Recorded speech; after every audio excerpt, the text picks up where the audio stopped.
crédit solidaire wax la yiraahdo amsinayga jir ee jirada amaah hoose koton ilaa 100 isku jiraan oo sinaygu male marka intaan. Bien, une question de Ahmed Yassine Elmi maintenant. Ouais, après cela, c'est la dernière question du public et après on donne aussitôt les réponses pour les ministres et on va clôturer cette 5e journée de... Bon, Monsieur le Président. Monsieur le Président, est-ce que je pourrais m'adresser à vous, quoi? Parce que je suis venu seulement pour vous, quoi. Je suis venu seulement pour vous, quoi. Hein?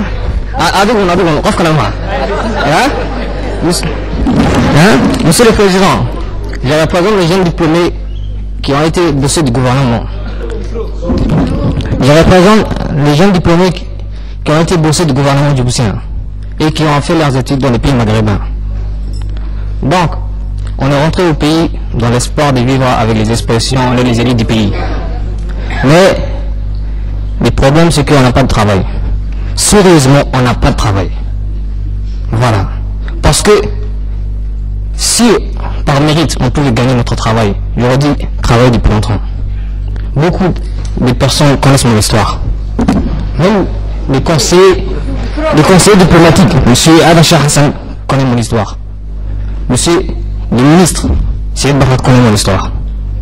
Donc, le problème qu'on a, c'est que, Monsieur le Président, c'est que, laisse-moi parler de moi, laisse-moi parler. Le problème qu'on a, Monsieur le Président, c'est que on n'arrive pas à trouver du travail. Étant donné qu'on était les élites du pays, promotion 2004, vous nous avez décerné les diplômes. Voilà. Deuxièmement, pourquoi les expatriés travaillent à notre place alors que vous nous avez envoyés pour que nous puissions prendre leur place? Je parle du domaine... Laissez-moi s'exprimer.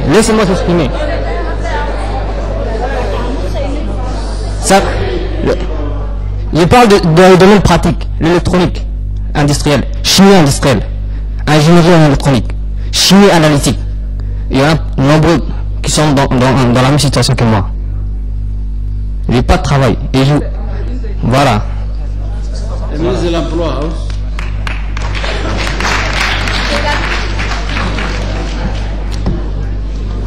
Chimie industrielle, du coup. Est-ce que... Il y a électronique industrielle. Ah oui. Le ministre de l'Emploi, s'il vous plaît.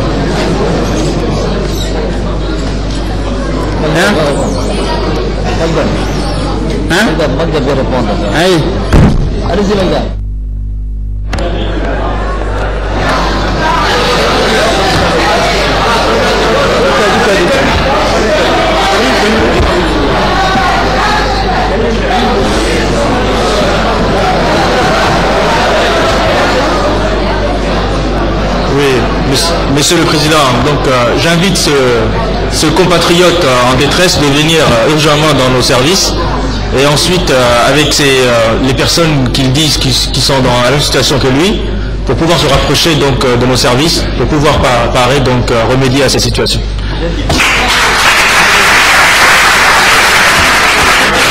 Il en va de même à tous les diplômés pour qu'ils viennent dans nos services et que ce qui se fasse connaître. Nous ne pouvons pas deviner combien de personnes sont sur le marché du travail, quelles sont leurs qualifications. Nous devons mettre en place une base de données très sérieuse, comme je disais dans mon discours. Donc c'est avec vous qu'on peut bâtir cette base de données. Et comment voulez-vous qu'on nous aide si on ne vous connaît pas? Qu'est-ce qui se fait ici? Vous n'êtes pas vous enregistrer. Merci. Je voudrais ajouter une chose. Attendez. Attendez, j'ai une réponse pour toi, très rapide. Nous avons ouvert cette année 60 millions de francs Djibouti, on a remis au Fonds de développement économique de Djibouti. Le président vous a dit aussi, il y a un fonds de garantie. Tu m'as parlé d'électronique et de chimie industrielle. Demain, venez à mon bureau, je te propose un projet. Nous allons monter un projet de détergent un projet de chimie industrielle en matière de soude où ça manque à Djibouti, mais soyez capables de travailler. Venez me voir.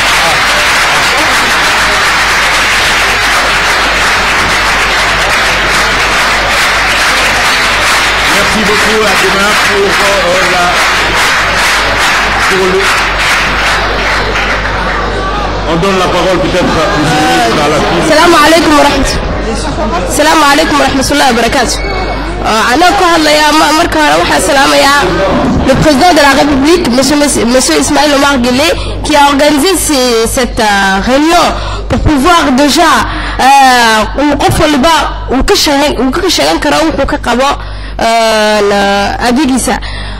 مدن مدحوينه horta wad ku maadsan tahay waayo tani wadamada Afrika oo kale kama dhacdo waa wax dhif ilaadira marka waxaan ahay on parle au nom des étudiants diplômés de l'université de Djibouti de la promotion 2007-2008 ayant fait toutes les démarches nécessaires pour pouvoir trouver de l'emploi. Je ne peux pas citer, mais certains ministres d'entre vous nous ont dit on vous reconnaît même pas. محمد الله كرر النقطة كل جزء سيو علي عبد الفرح أيه ببد سنفري وصير قال لي ما أنا ولا هذي أفهمون toutes les ministres marca nous ce que nous voulons en tant qu'étudiants ce n'est pas un emploi aussi rapide وقرنا ما درتها حالة أود كوكترو أنا أقصون وصدق دقة واحد بالله يركني لكن هذا لا ضد إلا دور هيا on n'est pas considéré, toutes les portes sont fermées. Certains d'entre eux nous ont traités de façon inhumaine. Donc ce que nous voulons maintenant, c'est que comment rester en contact. C'est de où nous avons les kata. C'est d'abord chaque une opportunité formation, bourse. Merci monsieur le président. Nous sommes en nombre de 150 étudiants. Ex-étudiants. Ex-étudiants.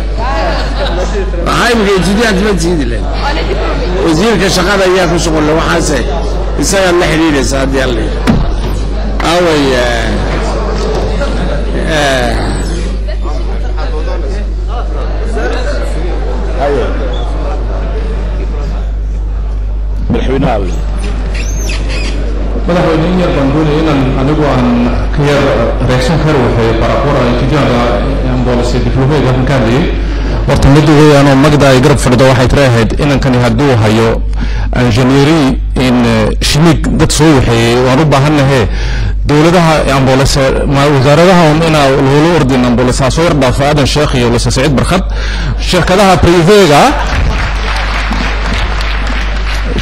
shirkadaha privega magdo kala doonsiga wada geeni kartaa anigu 2 sanadood oo ku dhan waxaan doonayay meelo shaqooyin yar oo gurbada electrician ka shaqeynay imka engineer génie électrique waxay nagu qasabtay inaan 3 hindi aan dibadda ka keenno haddii uu hayo inankaas dhalinyarta yar leh si runaan u soo dhaweynayna ta kale waan soo marnay dhinaca dibloomada jaamacadaha ka soo baxnay runtii waxay tahay waa inay maahan hadirtolo ninkii halka fadhiyo Khalid ahaa waa weydiistay intervention waa socoto laakiin dadka badna waxaan u dhigtay lahaa inaan mar walba dawladdu wax la ka sugin dawladdu haba yaraatee haday wax abuurtana wax kooban bay abuuri dawladdu waxay dib yareynaysaa sidii shaqo abuurku yimin lahaa donc il appartient aux jeunes comme bien sûr à tous les compatriotes de penser à ces diriger vers le secteur privé. C'est le seul secteur à créer de l'emploi.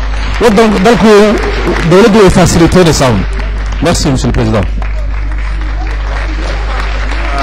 À demain pour 3 thèmes qui sont les ministères de l'Intérieur, de la Défense et de la Justice.